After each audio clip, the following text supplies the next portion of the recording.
So I've noticed recently that Architects and Engineers for 9/11 Truth, the organization that thinks the World Trade Center was demolished by pre-planted explosives, have started on a new tactic, a new strategy. They've started to dumb it down. They've started to use these memes that are very simple and in some cases quite silly. And I like to go back through them and just kind of have a quick look at them and give some thoughts on them. There's quite a lot of them. If we scroll back, you'll see them all popping up. They're these kind of things with these big yellow background text with something very short and pithy, little jokes. But if we keep going back, we eventually get to, I think, one that kind of sums up the whole thing, which is, there's quite a lot of them, as you can see. Wow, more than I thought. It's not rocket science. Okay, so this is the one I kind of want to start with.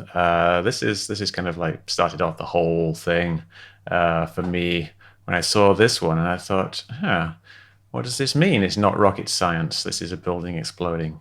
Basically, they're saying it's self-evident, that you can tell just by looking at what's going on that that is a building exploding. It's obvious. There it is. There's a building exploding. You can see explosions, therefore. It's very simple. It's not rocket science. We don't need anything complicated. But I'd just like to contrast that that sentiment with something that's a little bit further down the timeline, which is this one here. So let's go to this one. This is Professor Leroy Halsey, and a while ago, Architects and Engineers, 5 years ago, I think, they started, paid him to do a study, and he had one of his graduate students do a model of the World Trade Center, and they ran some tests on it, and then they concluded from this that it could not have collapsed due to fire alone. And Halsey, he's a legit scientist. He builds bridges. Well, he analyzes bridges, and he does forensic structural engineering. He consults with people. So he's a legit guy, and his students, I'm sure, are legit. I think there were 2 students working on this with him, and one of them went on to work for some local government somewhere. He's doing civil engineering now, and the other one went back to China to teach or something. So, they're intelligent people. Leroy Halsey, PhD, PE, SE, structural engineer. So the sentiment of this is that apparently trust science and the experts does not apply to everything, which they're meaning that the powers that be, the mainstream, is giving a false equivalence by not trusting Leroy Halsey because he's a scientist and an expert, and we should trust him. And it says here, like, why is it not getting the attention of the mainstream media that constantly tells us to trust science and the expert? So they've had this expert do this very complicated series of tests, which are fatally flawed if you actually look into it, because they used linear static analysis for something which is dynamic and nonlinear, so their entire premise doesn't make any sense anyway. And then they use these ridiculous tipping over simulations, which are just nonsensical. But anyway, it was at least an attempt to do science, and to explain things. And now, why did they have to use science? They had to use science because it's actually quite complicated. How and why buildings collapse can actually be fairly complicated. And if you can't see what's going on inside the building, you've got to kind of extrapolate or interpolate from various things that you see, then it can be complicated and you have to do these studies. So Architects and Engineers were telling us that we should trust science and the experts, in this case, their particular scientific expert. But then they kind of change tack a little bit. They start using these kind of cartoony things. One guy is saying, it looks to us like charges were used to bring it to the ground. And Dick Cheney says, well, the way it looks to me, the top just pancaked the rest of the building, as if he's trying to present this simplistic story of the top pancaking the building as being the official story. And there's this other, it's just a cartoon. It doesn't really mean anything. This is taking some quote of someone who was there, a CNN reporter, who said that what it looked like to her was that the entire top of the building just blew up, which if you're standing on the ground, that could quite easily be what it looks like to you. It did look like things were kind of flying everywhere. It kind of looks like an explosion, but just because something looks like something, does that mean it is that thing? If something always is what it looks like, then why do we need to do all these studies to figure things out? And we get back to, it's not rocket science. This is a building exploding, as if we know what buildings exploding look like. They look like these giant peeling away cauliflower things. Now, this particular picture is very misleading because it kind of looks like these things are shooting up, when really everything is going down. If you look at the video of what's actually going on here, every single thing in it is actually going down. The middle of the building is coming down, so it kind of pulls down the smoke in the middle, and it kind of gives you this impression of kind of a mushroom cloud in a way, because it looks like it's narrower, but it's just falling down. All these bits of metal on the outside, these big girders, are falling down. And if you notice, there's a lot of it that's actually a lot lower than where the building is collapsed, which means that the collapse progression is proceeding a lot slower than free fall. But I'm getting technical now. Apparently, it's not rocket science. We don't even need to consider things like the relative speed of things, because it's not rocket science. But maybe it is a little bit more complicated than they think it is. Obviously controlled demolition. Why is this obvious? There's no other controlled demolition that looks like this giant skyscraper disintegrating from the top to the bottom. Why is this obvious? It seems like if it's obvious, everyone would know it's obvious. But just this kind of small, plucky band of people on the internet know that it's obvious. I don't know. What does it mean? What does it mean? What do they say? Where's the top of the building that we are supposed to believe is crushing the rest of the building? Hint, it's not hiding behind the dust cloud. It is the dust cloud. So here they are kind of making the claim that all of the building has turned to dust in midair, which this is not something obvious from looking at this diagram. I'm sure there's a lot of dust, but a rock fall has a lot of dust. Any kind of building collapsing is going to have a lot of dust. You'd expect a lot of dust from a building collapsing from fire and gravity. Just because there's a lot of dust, it doesn't mean that the entire building has turned to dust. This is a kind of a nonsensical thing that people kind of, in the 9/11 movement, people take for granted as being true, but they don't really explain why it's true. And when they start to try to explain why it's true, then they start getting complicated. It actually does kind of start to become more rocket science-y.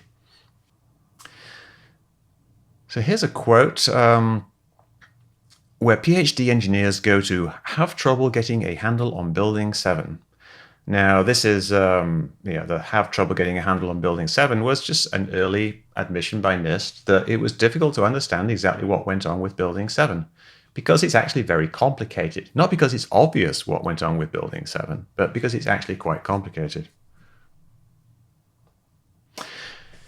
We, NIST, are unable to provide a full explanation of the total collapse. Now, I think the reason, I'm not sure exactly where this comes from, this particular quote, but basically what NIST did was they figured out why the building collapsed.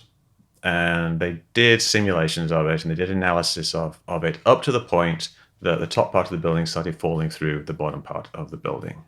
And at that point, it was obvious that the progression of the collapse could not be arrested, and this is, I think, what they say in their report. And so they didn't bother figuring out the exact progression of what would happen. And why would they? It's obvious the entire building is going to collapse. It's kind of irrelevant, exactly which member fails when. A lot of what we see here is people misunderstanding the actual structure of the building and the actual mechanism of collapse. What World Trade Center is it's kind of, it's a tube in a tube. Everyone's kind of heard that before. It's got this very strong core, and then it's got these very wide floors with lots of open office space, and then it has these floors on the outside. And, plane flew into the building. It took out a bunch of the outside columns. It took out a bunch of the middle columns. It caused a big fire. The fire weakened things. It caused the floors to sag.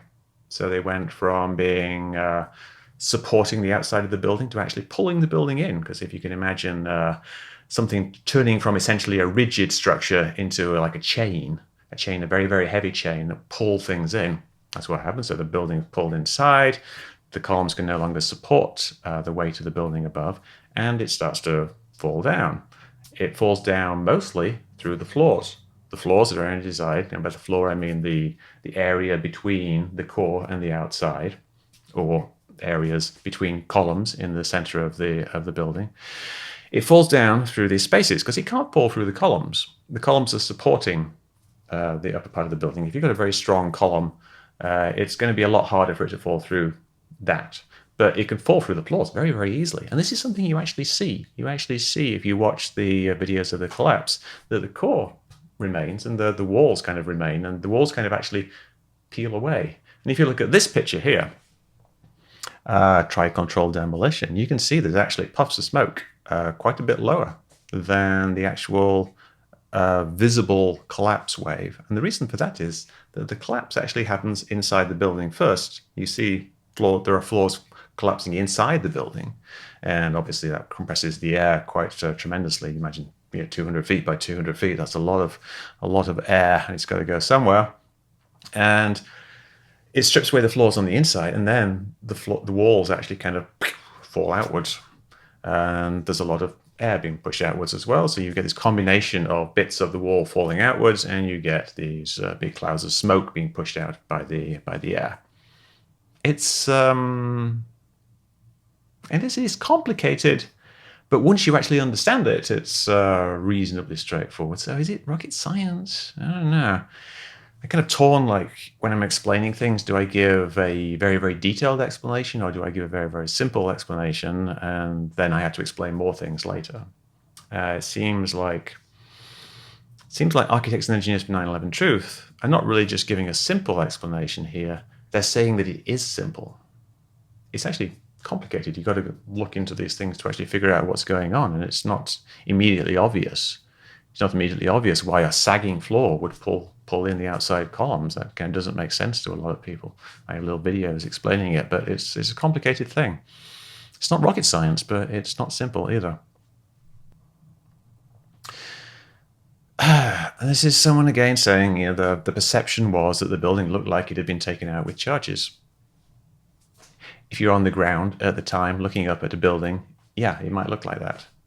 But a few days later, you're looking at the actual videos of the collapse, you're analyzing it, you figure out what's actually going on, you look at it from all the different angles, you do the math, you look at the plans of the building. It's a different kettle of fish than just being there, having no idea what's going on inside the building, no idea exactly what damage is being done, and then seeing the building collapse. Yeah, sure, you get a certain perception, but is that perception reality? And why would your initial perception on very, very limited information be the one that you stay with forever? If you actually look at the more information later, you'll perhaps get a different perception. In fact, you would get a different perception. How does a building crush itself essentially in free fall? Well, it doesn't, but not for what a 9/11 Truth is saying. If you look at the collapse again here, you will see little bits of metal falling ahead of the main debris wave. So these things on the outside, big chunks of steel and whatnot, are falling at free fall, but the collapse wave isn't. It actually fell at something like 2/3 free fall, and which it's kind of what you'd expect if you've got the only thing that's stopping the building falling are these kind of weak floor structures that it doesn't really take very much to actually go through, because it's bypassing the columns, and then the columns have their floor stripped away from them, so eventually they topple over. But yeah, how does it crush itself essentially in free fall? Well, like this.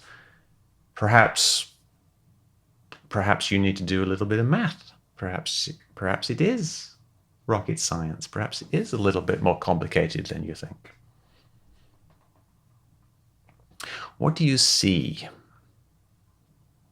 Well, I see a bit of the wall here, which has fallen over, and it's trailing dust behind it. I see lots of bits of aluminum cladding, which is the wall. So what I see is essentially the building kind of falling outward. The outer walls are falling outwards. The floors are being stripped away from the core and from the outer walls, and the core is actually still here. I don't know if you can see it in this particular photo, but the actual core of the building kind of remained because it had the floor stripped away from it. So it remained for a while, but of course, it didn't have enough strength to stay up by itself with everything that was going on, so it did eventually fall. But yeah, what's going on here? Why is this way ahead of this? Does it have rockets attached to it, pointing down so it shoots it down towards the ground? That's actually something that people in Architects and Engineers for 9/11 Truth have suggested, that there are these thermite rockets. Neil something or other, I can't remember his name, suggested that there's this kind of weird mechanism of thermite rockets that pushes everything out in a way that resembles air being pushed out when a building collapses, apparently. But what do you see? If you aren't in denial, you'll see a building exploding. Nope, I see a building collapsing. I'm not sure what this one means. Super good way to prevent skyscrapers from collapsing. Don't demolish them. And the comment up here, if only they had used this in 2001, so many lives would have been saved. That's just idiotic. It doesn't make any sense. And talking about the lives that would have been saved, I don't know. It just seems so ridiculous. Like, I just can't even. Defund NIST. They're trying to piggyback on the defund the police memes that are going around. So let's see, defund NIST. The fraudulent 9/11 reports have killed hundreds of thousands of people and wasted trillions in the war on terror. Well, some of us could agree with parts of that.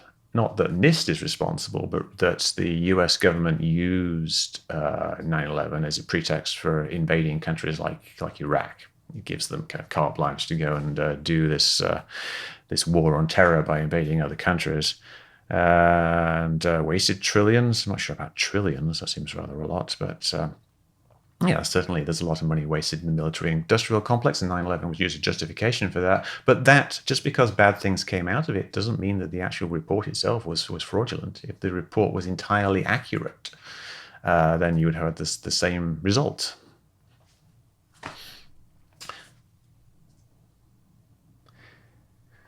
Okay, it's real effing simple. You see molten steel, this fireman says. You'll see molten steel running down the channel rails like you're in a foundry, like lava from a volcano. Fire can't melt steel.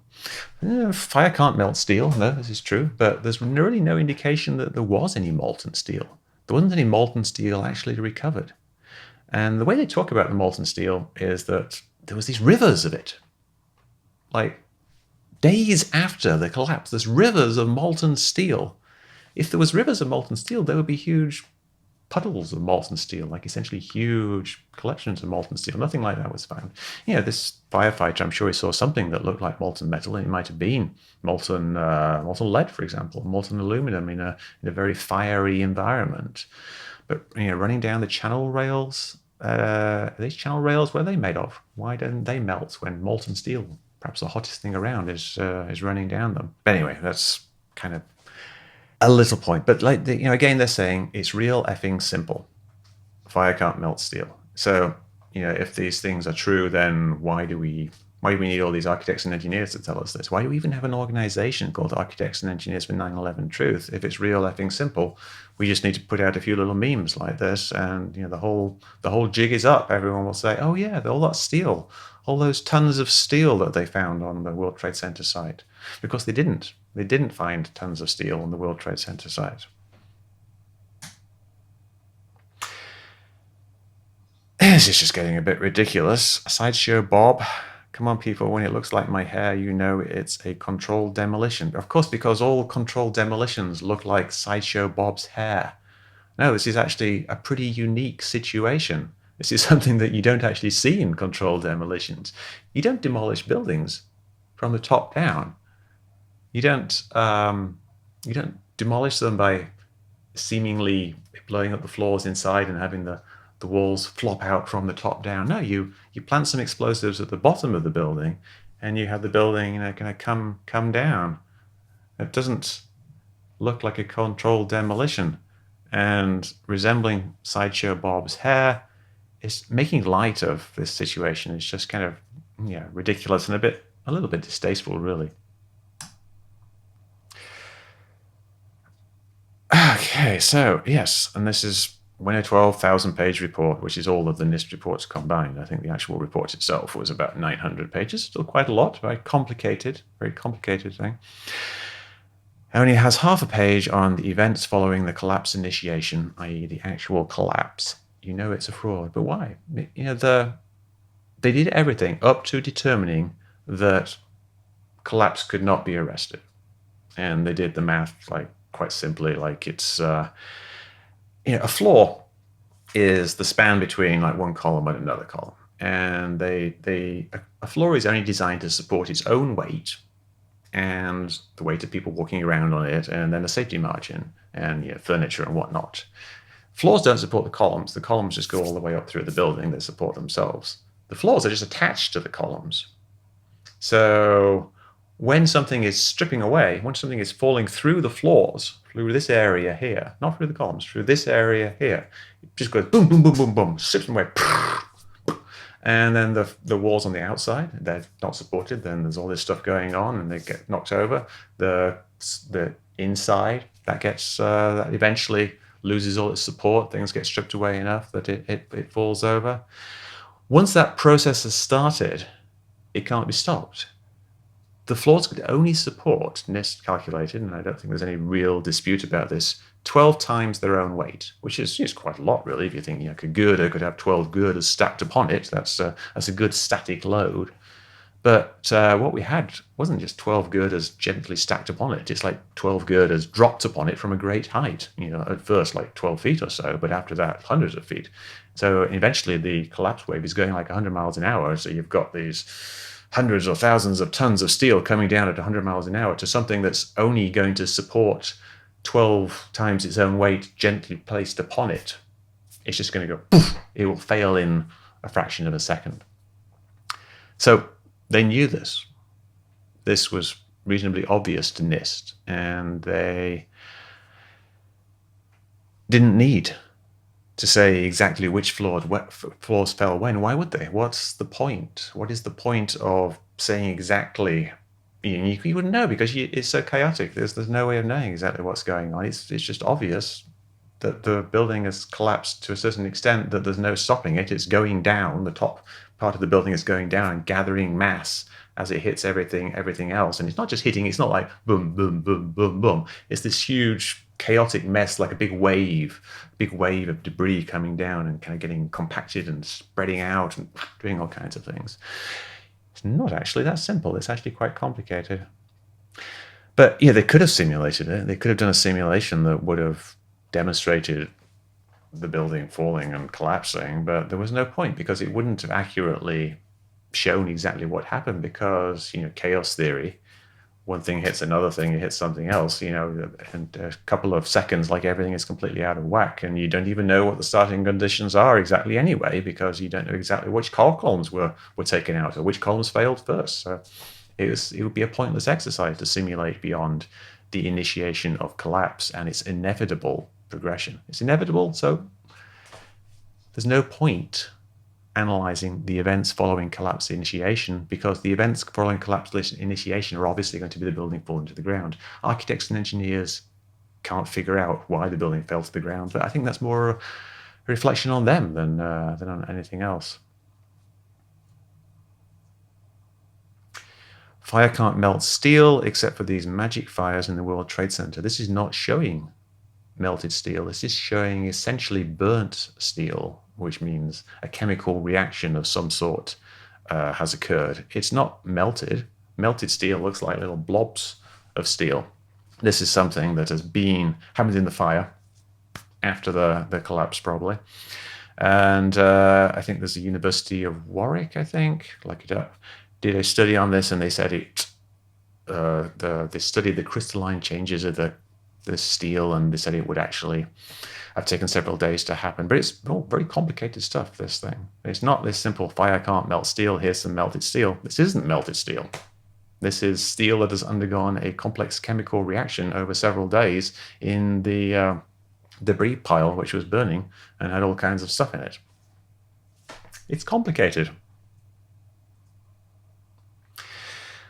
Okay, this is just basically repeating the same point again. They're saying it's scientific fraud, that John Gross says that once the collapse initiated, the video evidence is rather clear. It was not stopped by the floors below, so there's no calculation that we did to demonstrate what is clear in the videos. Now, They're saying, like, we can see that it just collapsed. That's on top of the knowledge that collapse was inevitable. So they knew collapse was inevitable, and they knew what it looked like because they have the video. The video of it collapsing isn't the demonstration that collapse was inevitable. It's just the actual manifestation of that collapse. And doing some kind of simulation to show that collapse would be kind of a waste of time, because it wouldn't show you exactly what happened. It would show something. It would show like a collapsing building, but chaos. You wouldn't be able to figure it out exactly. So there's nothing wrong with what John Gross has said there. Nothing at all. This is just simply an attack on Dr. Shyam Sundar, who was just saying, like, the entire team worked really hard, and how does he sleep at night? Well, I'm sure he sleeps just fine. These are not explosions, and 2 + 2 = 5. 2 + 2 = 5 is a reference to two things. It's a reference to 1984, when you're supposed to believe the authorities when they tell you anything, even if it's that 2 + 2 = 5. So that's the direct reference. But I think they're also playing off kind of recent stuff going on in social media about Black Lives Matter, saying that math is a bit, I don't know, racist, in that it doesn't fully acknowledge the contributions of people of color and things like that. And then they devolved into this whole thing about people thinking that Black Lives Matter literally thought that 2 + 2 = 5 because 2 + 2 = 4 is traditional maths, and that's some kind of imperialistic math or something. Anyway, they're just playing off this 2 + 2 = 5. But what do we see here? These are not explosions. These are expulsions of air, because inside the building there is a lot of stuff falling, and it is crushing floors, and it is compressing the air. This building is 200 feet by 200 feet, which is, a heck of a lot of square feet, a heck of a lot of cubic feet, all of a sudden crushed down to not a lot. Vastly high pressures pushes things out of windows. Probably windows that were broken or weakened during the impact. So, why those particular windows? Probably a combination of things, like they're opposite elevator shaft doors. So that the pressure goes down the elevator shaft, blows a door out, sticks out the window, or just simply smoke comes out of a window that was broken by something else. It's both complicated and not that complicated. I think if you become convinced that these actually are explosions, then beyond just simply your argument from incredulity, shouldn't you do a little bit of math as well to demonstrate they are? And I think if you actually look at the velocity of them, it's not an explosion. It's compressed air. It's pressure inside of the building blowing stuff out. That's not really what explosions do. Explosions are like poof. They're just like instant thing. But this is something that kind of simulates the compression of air inside the building, which is also what you would get from the inside of the building falling down. I'm spending longer on this than I thought I would.